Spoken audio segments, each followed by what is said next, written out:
तो जय हिंद, नमस्कार सभी प्यारे साथियों को। कैसे हो सभी? आशा करता हूँ आप लोग बढ़िया होंगे और अपनी तैयारी को ज़बरदस्त तरीके से कर रहे होंगे।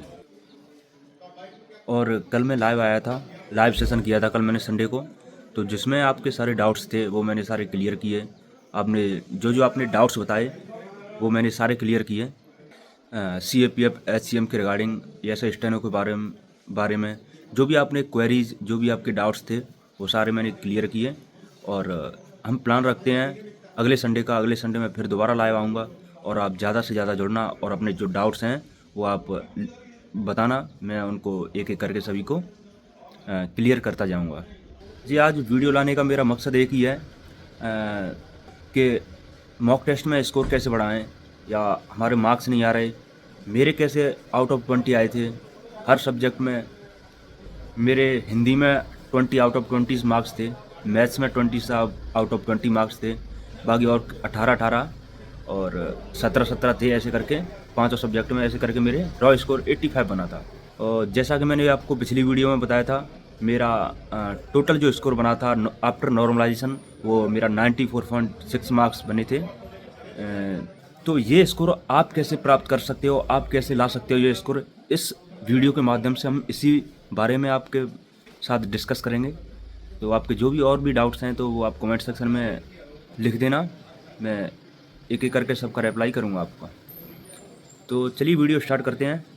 सर्दियाँ यहाँ भी अब थोड़ी बहुत पड़ने लगी हैं, लेकिन यहाँ बहुत ही कम सर्दी है। तो हम बात करते हैं सबसे पहले रीजनिंग के बारे में। रीजनिंग में 20 आउट ऑफ 20 मार्क्स कैसे लेकर आएँ। तो रीजनिंग हम कह सकते हैं कि रीजनिंग को हम बुक से एक बार प्रैक्टिस कर लेते हैं। जो भी सारे चैप्टर्स हैं रीजनिंग के, जितने भी उसमें सिलेबस में हैं, तो हम रीजनिंग के सारे क्वेश्चन जो एक बार ऑफलाइन बुक से कर सकते हैं। और बाकी रीजनिंग सब्जेक्ट है, ये है प्रैक्टिस का सब्जेक्ट। जितनी आप इसमें प्रैक्टिस करते हो मार्क्स आपके उतने ही बढ़ जाएंगे। जितनी आप कमांड करते हो क्वेश्चन पर, जितनी आप जल्दी क्वेश्चन लगा सकते हो, जितनी आप टाइम सेव कर सकते हो, ये सब प्रैक्टिस के साथ हो पाएगा। अगर आप प्रैक्टिस आपने ढंग से की, आपने बढ़िया प्रैक्टिस, मॉक टेस्ट लगा रहे हो, आप ज़्यादा मॉक टेस्ट लगा रहे हो, डेली लगा रहे हो, तो आपको रीजनिंग बनाने में कोई दिक्कत नहीं आएगी और आपका स्कोर 20 आउट ऑफ 20 ज़रूर आएगा। क्योंकि आपकी कमांड है वो मॉक टेस्ट से।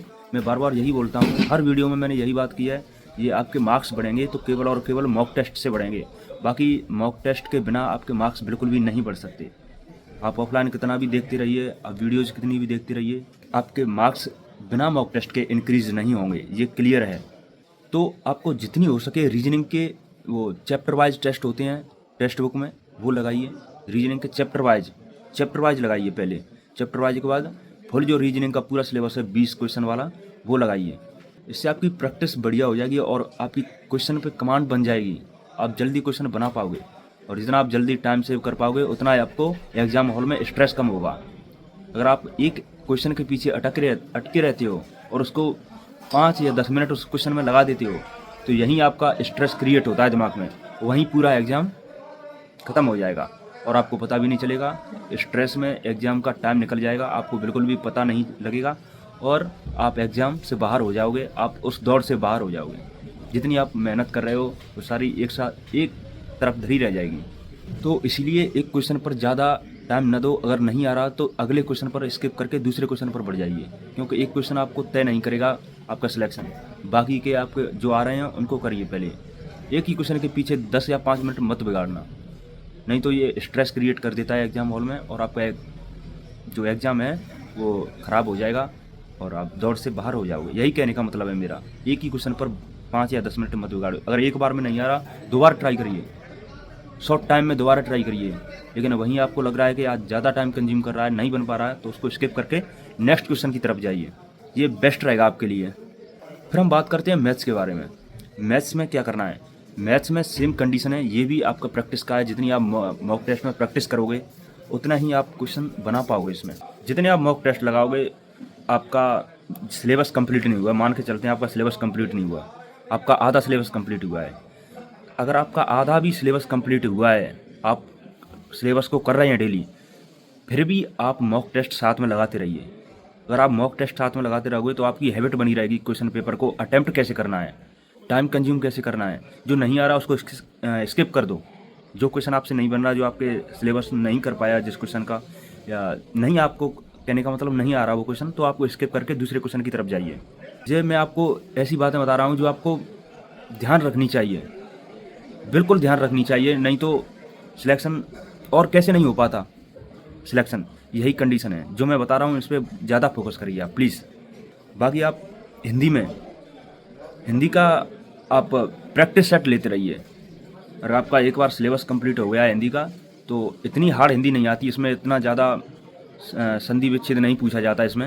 हिंदी का नॉर्मल हिंदी आती है, इतनी हार्ड नहीं आएगी। तो आप प्रैक्टिस सेट लेते रहिए, जो भी प्रोवाइड कराए जा रहे हैं यूट्यूब पर वो प्रैक्टिस लेते रहिए, प्रैक्टिस लेते रहिए, उसको नोट्स करते जाइए प्रैक्टिस सेट को। और जो जो नए नए आपको वर्ड्स मिलते हैं, पर्यायवाची या विलोम शब्द जो आपको नए नए मिलते हैं, उसको नोट करते जाइए और उनको डेली सुबह उठ के याद कीजिए, लर्न कीजिए उस चीज़ को। और जीएस के साथ में जीएस की भी आप तैयारी कीजिए, जीएस को छोड़ना मत, इसमें जीएस नहीं है फिर भी आप दिल्ली पुलिस का एग्ज़ाम होगा आपका, तो जीएस को नहीं छोड़ना है। जीएस का सुबह रिवीजन करना है, उसके साथ में हिंदी का भी रिवीजन करना है, तो आपके 20 आउट ऑफ 20 मार्क्स जरूर आएंगे। और आप सुबह डेली उठ के रिवीजन करते हो, लर्न करते हो जो आपने दिन में पढ़ा है, तो आपके ज़रूर आएंगे। क्योंकि आप मॉक टेस्ट लगाओगे, मॉक टेस्ट में वही क्वेश्चन ज़्यादातर रिपीट होते हैं, ये फिक्स होता है सिलेबस। ये ऐसा नहीं है कि अनंत है, कोई भी चीज़ अनंत नहीं है, ये सारी चीज़ें फिक्स होती हैं, गिने चुने वर्ड्स होते हैं, वो आपको याद करने हैं।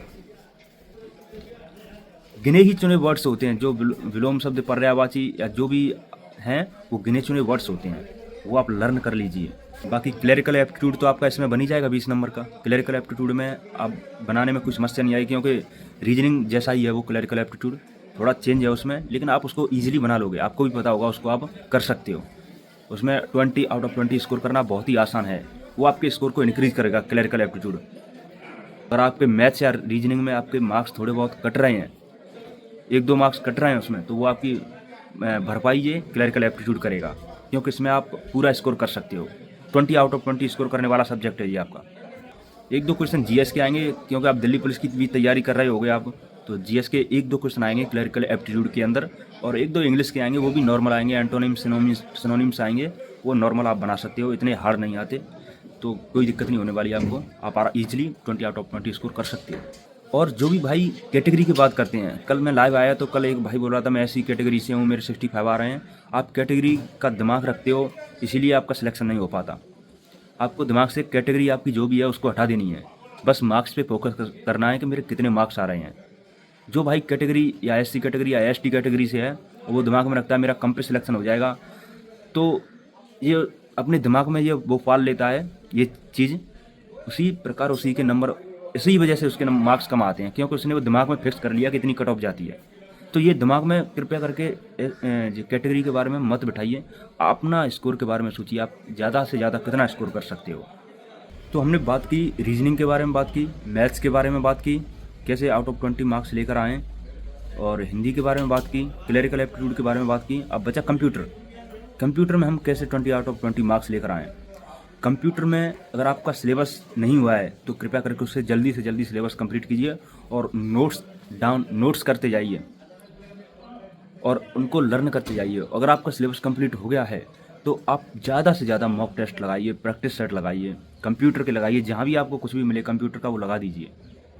इसके तो आप लगा ही रहे हो मॉक टेस्ट, लेकिन जहाँ भी कंप्यूटर का कोई भी चीज़ मिलती है, एक्सेल के बारे में बहुत पढ़ना है, इसमें आपको एक्सेल और वर्ड के बारे में अच्छी जानकारी रखनी है। ज़्यादा फोकस इसी पे कीजिए, क्योंकि लगभग 80% जो कंप्यूटर आएगा वो MS एक्सेल MS वर्ड के ऊपर आएगा। 80% कंप्यूटर के बारे में मैंने बता दिया। कंप्यूटर में आप जितने ज़्यादा हो मॉक टेस्ट प्रैक्टिस सेट लगाइए, आपका आराम से सिलेक्शन हो जाएगा। तो बाकी आप प्रैक्टिस करते रहिए, मॉक टेस्ट का ज़्यादा प्रयोग कीजिए इस समय। आपका सिलेबस कंप्लीट हो गया, कभी किसी का सिलेबस कंप्लीट नहीं होता। कृपया करके जितने मॉक टेस्ट हों उतने दिन में 2-3 मॉक टेस्ट लगाइए, क्योंकि इस समय आप ज़्यादा पढ़ोगे। शाम को सोते टाइम मॉक टेस्ट लगाइए, क्योंकि इस टाइम ज़्यादा पढ़ोगे आप, शाम को बुक से पढ़ोगे या क्लास लोगे तो आपको नींद आ जाएगी, इसलिए मॉक टेस्ट लगाइए। आपको मॉक टेस्ट लगाने से नींद नहीं आएगी।